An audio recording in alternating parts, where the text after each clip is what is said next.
Ano ba ang nais ng Diyos para sa ating lahat? Pag-usapan nga natin yan dito sa Landas ng Pag-asa.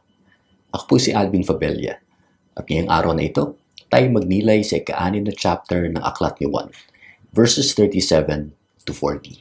Sa ating gospel ngayong araw na ito ay sinabi ni Jesus kung bakit siya bumaba o pumunta dito sa ating mundo. Ako'y bumaba mula sa langit, hindi upang gawin ang sarili kong kalooban, kundi ang kalooban niya na nagsugo sa akin. Sa ginawa ni Jesus na ganyan, sa kanyang ehemplo, ay pinapakita ni Jesus sa ating lahat na ang layunin ng Diyos ay dapat ang ating priority. Parating siya ang dapat nating inuuna. Pero ano ba ang layunin ng Diyos para sa ating lahat?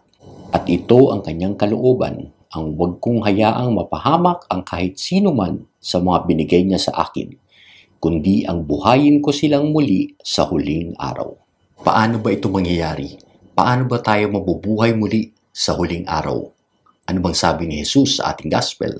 Sapagkat ito ang kalooban ng aking Ama, ang lahat ng nakakakita sa anak at sumasampalataya sa kanya ay magkakaroon ng buhay na walang hanggan, at sila'y muling bubuhayin ko sa huling araw. Ang dapat nating gawin ay sumampalataya kay Jesus. Ang ibig sabihin niyan ay sundin natin lahat ng kanyang sinabi at lahat ng kanyang utos.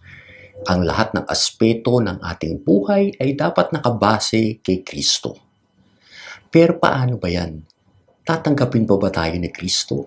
Maraming beses na tayo nagkasala. Maraming beses na nakalimutan na natin siya. Balikan natin ang unang talata na sinabi niya sa ating gospel. Ang sabi niya ay wala siyang ire-reject at lahat ng lalapit sa kanya ay kanyang tatanggapin. Lalapit sa akin ang lahat ng binibigay sa akin ng Ama, at hindi ko itataboy kailanman ang sinumang lumalapit sa akin. Ngayong araw na ito ay alalahanin natin ulit ang ating mga kaibigan, kapamilya na pumanaw na. At habang pinagdarasal natin ang kanilang mga kaluluwa, ay pagdasal din natin ang ating mga pananampalataya.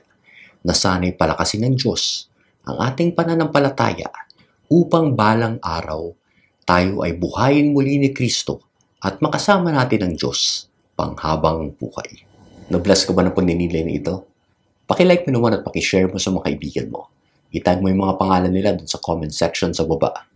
Tulungan mo kami maghatid ng pag-asa sa mas maraming tao. God bless your week.